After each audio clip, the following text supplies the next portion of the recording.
Hey guys, welcome to my kitchen. For today I'll be cooking jerk chicken with steamed vegetable and rice and peas along with mango, pineapple and ginger juice. So stay tuned, I'll be right back.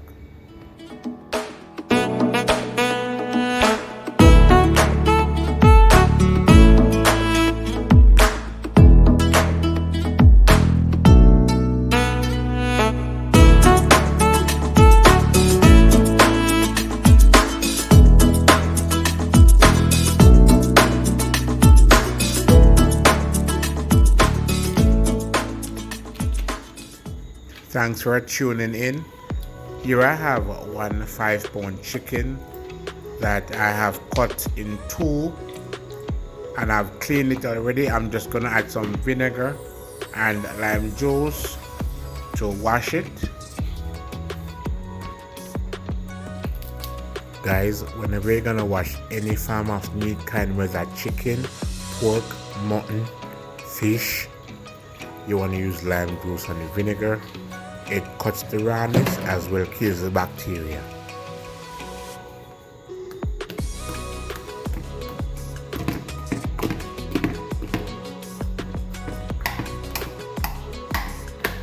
I'm just poking a few holes in the chicken so that when I'm ready to season the chicken, it will season to the bone.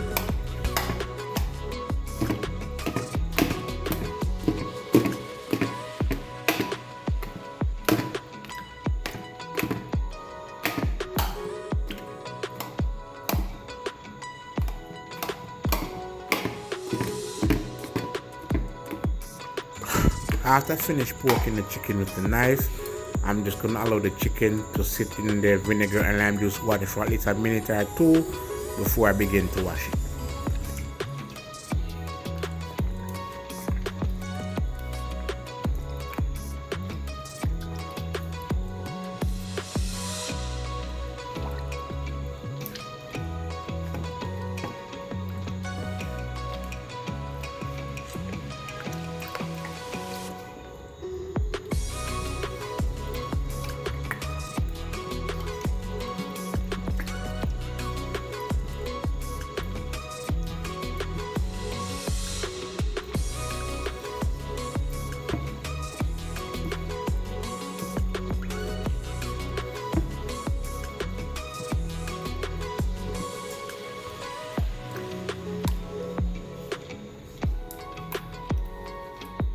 After I finish washing the chicken, I'll be adding some Maggi all-purpose season to my chicken. Guys, the Maggi chicken season is the best, I guarantee you. But I'll be adding also some dash season. It has herb and garlic in it, and both of these dry seasoning is a perfect combination for my jerk chicken.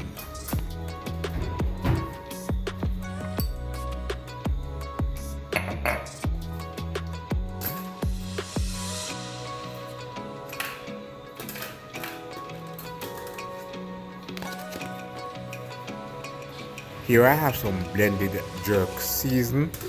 I did a video on this before, so I'll be adding 3 tablespoons of blended jerk season to the chicken.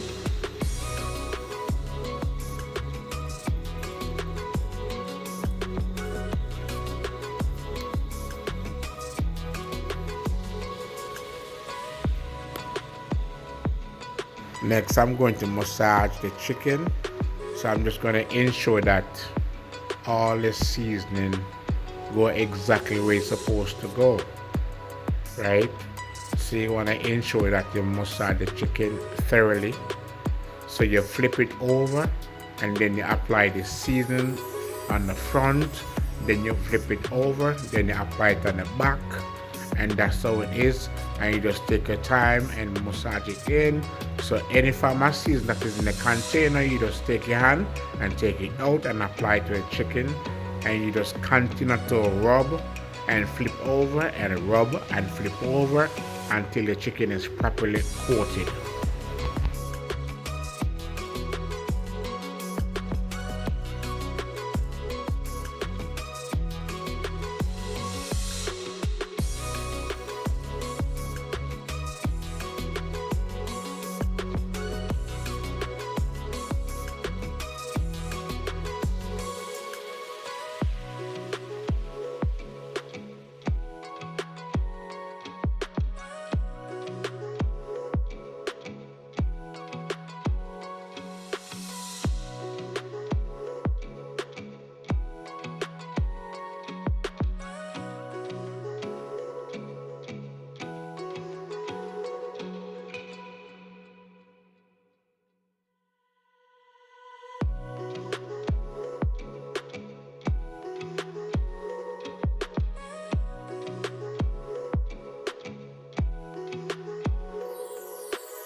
Guys, my chicken is finished seasoning up. Check this out. Look at the look.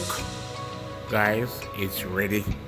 Now what I'm gonna do, I'm going to cover it and rest it on the fridge for at least 2 days before I'm ready to drop it on the grill.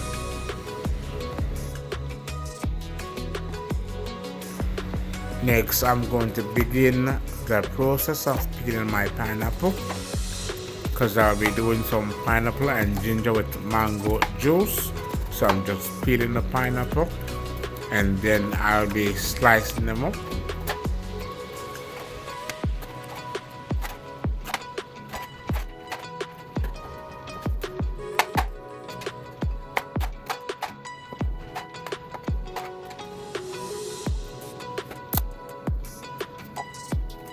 Here I have some ginger that I'll be using my knife to scrape. Now I'll be scraping my ginger, then after finish scraping my ginger, I'm going to wash it off and then I'm going to slice them up and add them to the pineapple. When peeling ginger takes some time. It depends on how big it is or how small it is. But the bigger the ginger, the faster you can scrape it. But if you have smaller ginger, it's gonna take some time. So just be with me until I'm through with this process.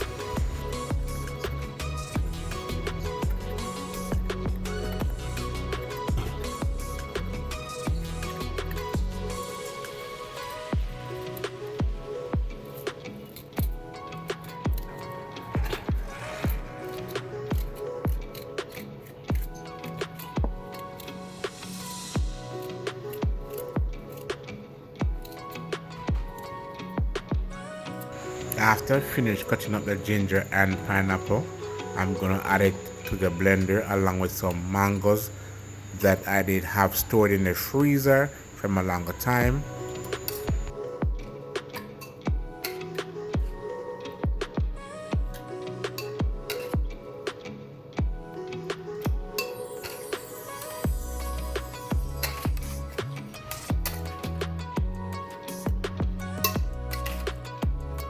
Based on the amount of fruits that I have, I'm gonna do it in 2 batches.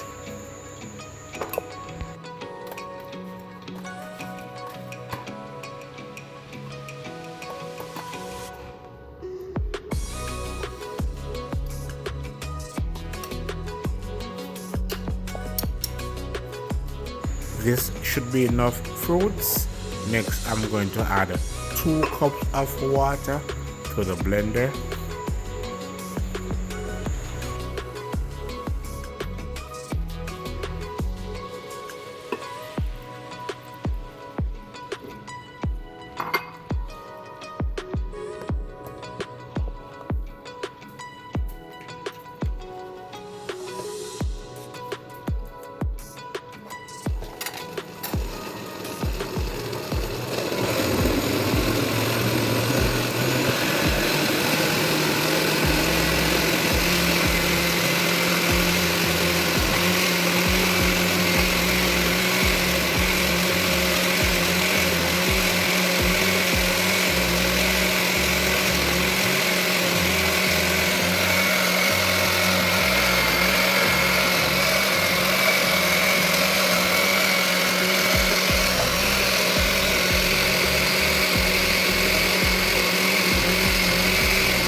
One batch is complete, so it's time to strain the juice.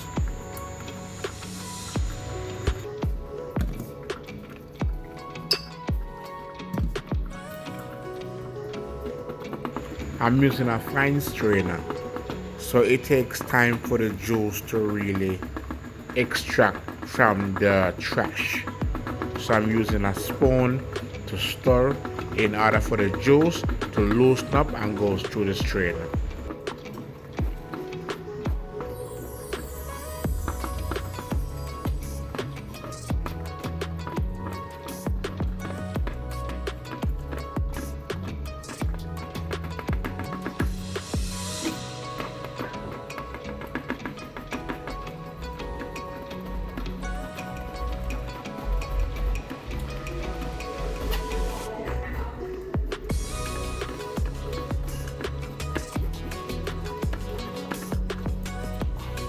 I'm just adding some more juice to the strainer as I go along, based on the fact that what's in the strainer is already gone through.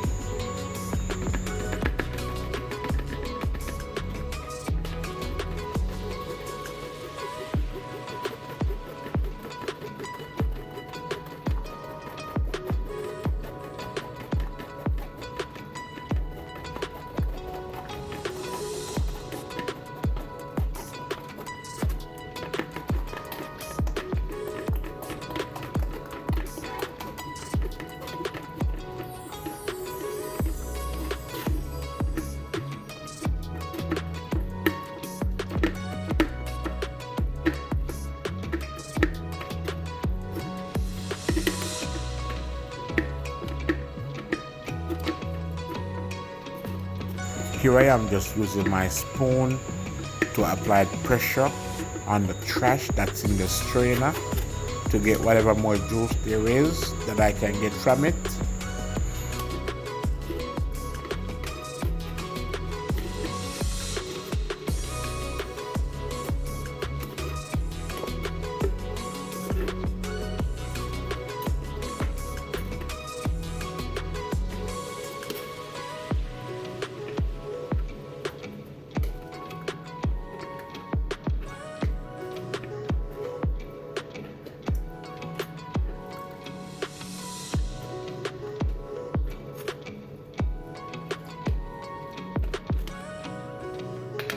I'm going to begin the second batch now.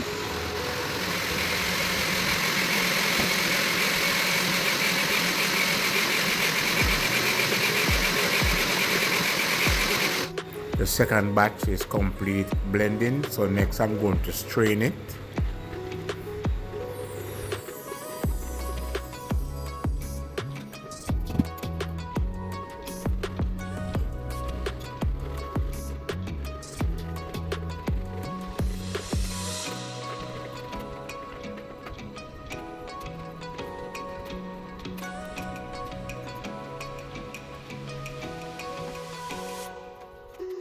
It's a little thick, so I'm gonna add 1 cup of water and then use my spoon to stir. Then I'm gonna go in and add 3 spoonfuls of granulated, or should I say white sugar, to sweeten my mango and pineapple with ginger juice.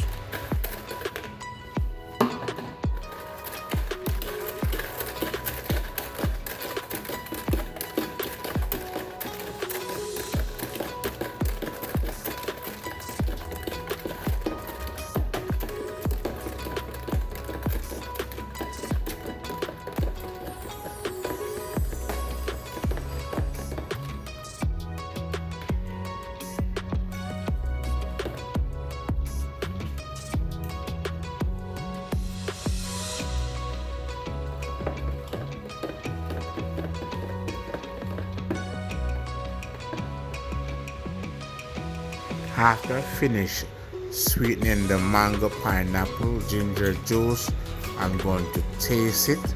I just want to ensure that it's right.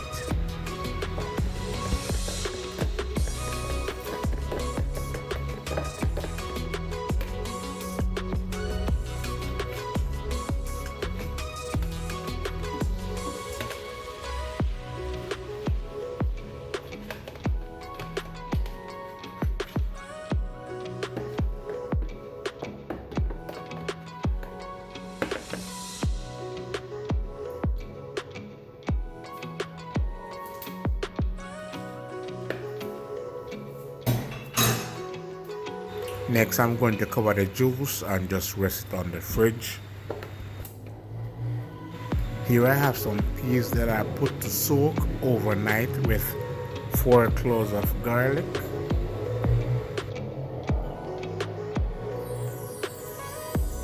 When you allow your peas soak overnight, it makes it more easier to cook the next day because it's soaked in the water. So the peas absorb the water and it makes it more easier to cook. I'm lighting the fire beneath the pot. I did already went ahead and add the peas to it, so I'm going to cover it and let it come to a boil. As you can see, it's boiling now, so I'm just gonna allow it to boil and get some color before I add some water and sink it, and then I'm gonna cover it again and then repeat the process for at least 3 times.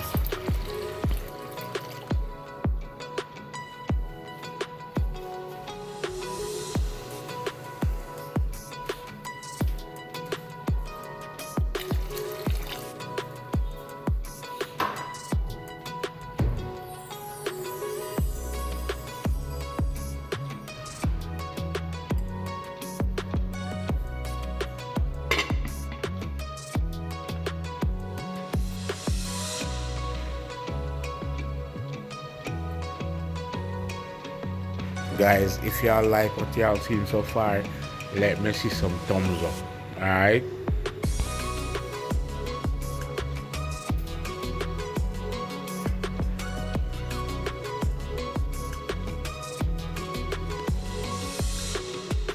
After allowing my peas to cook, I'm going to add some coconut milk to the peas and allow it to cook for at least 10 to 15 minutes because it has to boil properly.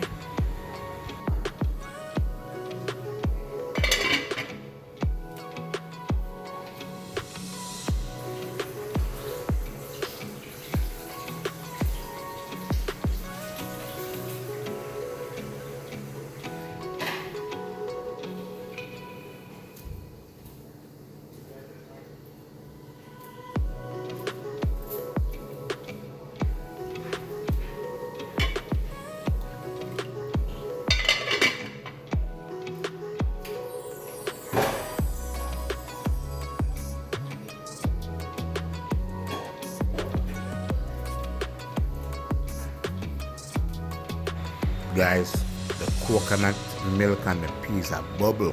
I love the look. Check out this, yo. It's wicked.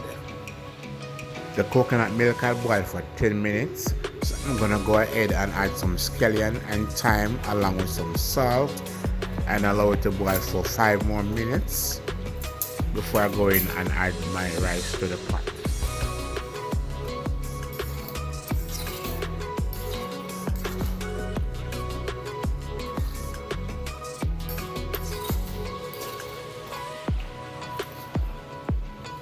Guys, for me, I like to taste what I'm cooking.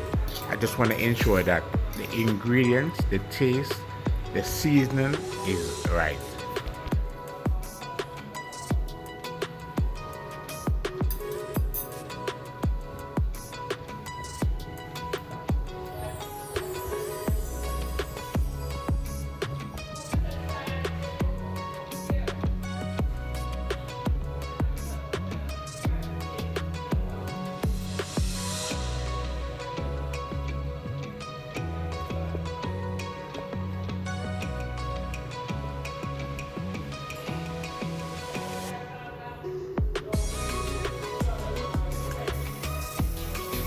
Here I have approximately 1.5 pounds of rice that I'm washing in my container.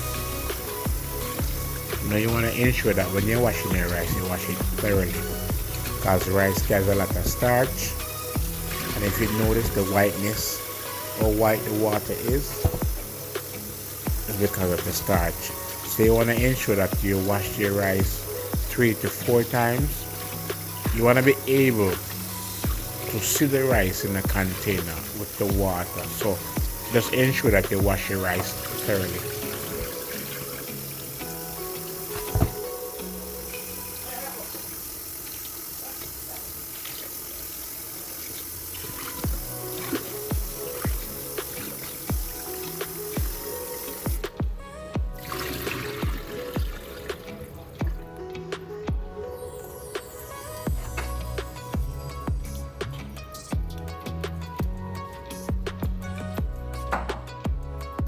After finish washing the rice, I'm going to add it to the boiling coconut milk.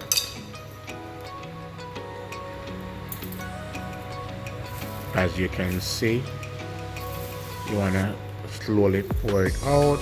You don't want it to be splashing. So just take your time and just scoop it from the container into the pot of boiling coconut milk.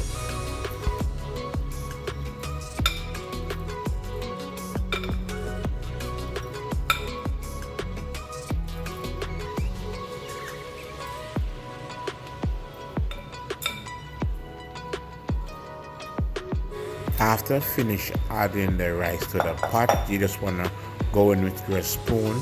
I'm using a wooden spoon. If you don't have a wooden spoon, you can use a regular spoon. You just want to go in and just stir, just to avoid anything from sticking to the pot.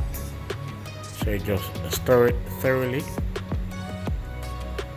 As you can see, as I'm doing, just to avoid anything from sticking to the pot. Then you can just cover and let it cook. Guys, as you can see, the coconut milk is dried down. So what I'm going to do, I'm going to turn the stove on the lowest flame possible and just let it steam from here. Meanwhile, the rice is simmering, I'm going to prepare the jerk chicken. As you can see, it's on the grill.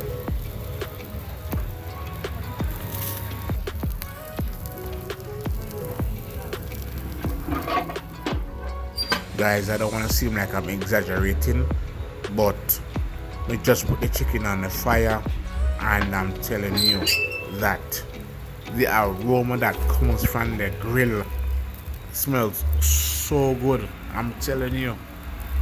It's not even flipped yet, it's on one side, and the aroma that is coming from the chicken smells so good. I'm telling you. Now I have went ahead and flipped the chicken, right?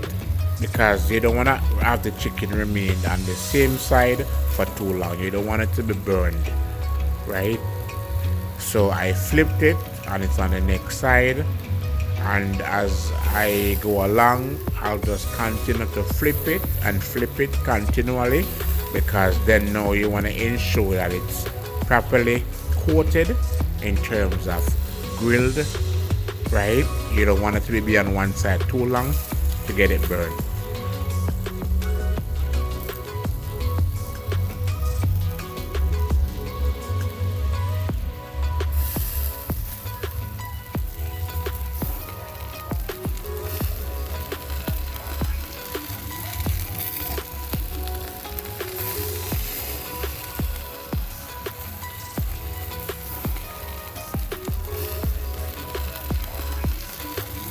Guys, it's been a pleasure to share with you what I do in my kitchen, so please remember to like, share, as well as subscribe to my channel and leave a comment, as well hit that notification bell and let it remain on all.